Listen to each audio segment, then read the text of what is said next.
Domestic violence consists of different abuses. There is sexual, physical, verbal, emotional, and mental. It is life-changing. It becomes hurtful, dark, and lonely. I want everyone to know that abusers are extremely controlling and charming at the same time. Many will classify their abusers as narcissists. When I was going through a step in my journey, I was speaking to a therapist at my church. He had made a comment to me one time that I was a good actress. Immediately, I became defensive and appalled that he would even make a comment like that to me. I am pretty sure my face expressions and my attitude, he had then realized that he had upset me. He explained he did not mean it like that. What he meant is that actors and actresses have to play other roles of people that are not like their personal character. The counselor stated, I have gone to church with him for 15 to 20 years, and he said you were always so joyful and had a beautiful smile. I had no idea what you were going through and how you were just dying inside. So then I began to understand that in this relationships, I had different roles in my life. When I look back, I wonder what I could have done different, or what signs were there. Did I see them?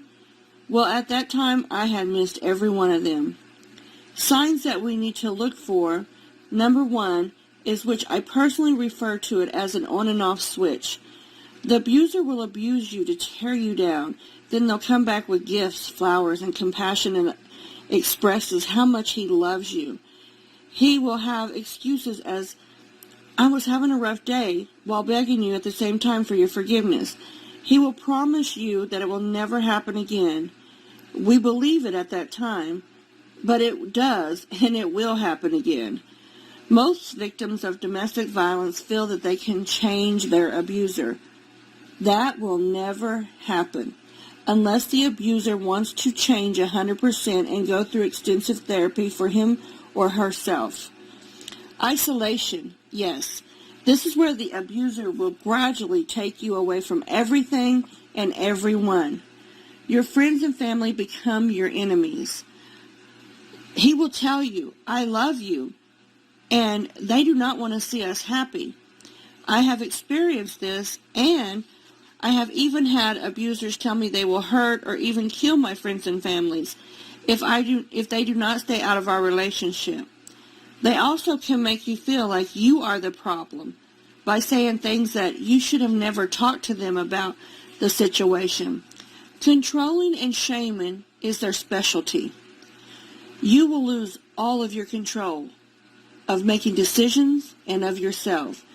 They will stalk you personally. They will take away all your privacy.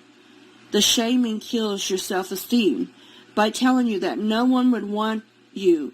You're fat. You're ugly. You are not allowed to wear makeup or dress up if he is not with you.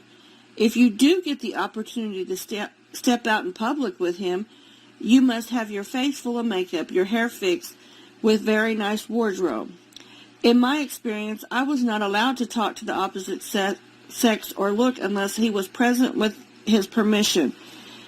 In your beginning and healing stages, they will try everything because they are realizing you are getting to be more independent and stronger.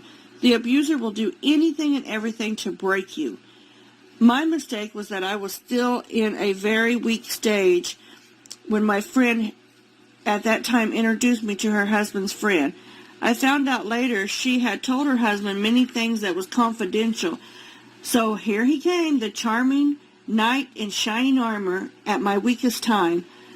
And I'm sure you know, I fell right back into that cycle and I could not get out. I was married twice and abused twice. My first marriage was from 1992 to 1996, and the second one was between 1997 to 2013. Even though I was married twice to two totally different people, the abuse was very similar. There was infidelity, sexual abuse, mental, and emotional. However, both of my relationships were physical, but the first one was a lot more physical. He had tried to kill me, but my neighbors had called 911, and I was able to escape through an organization with my two babies. In my second marriage, my husband ended up in jail. I was able to pack his items, take them to his family, and I moved while he was incarcerated. I am so thankful today. I can lift my head and say, I am a survivor. I am very passionate about helping others find their freedom and help them break this vicious cycle. I am now in a relationship with an amazing, loving, kind-hearted gentleman that I adore. I want people to know that there is a light at the end of the tunnel. I thought I would never see that light, but I am here today to say it is there and it is very bright.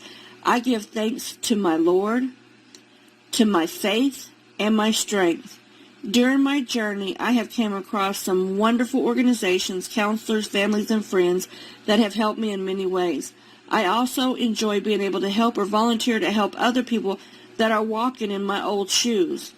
I am once again so grateful that I was able to get that new pair of shoes with comfort.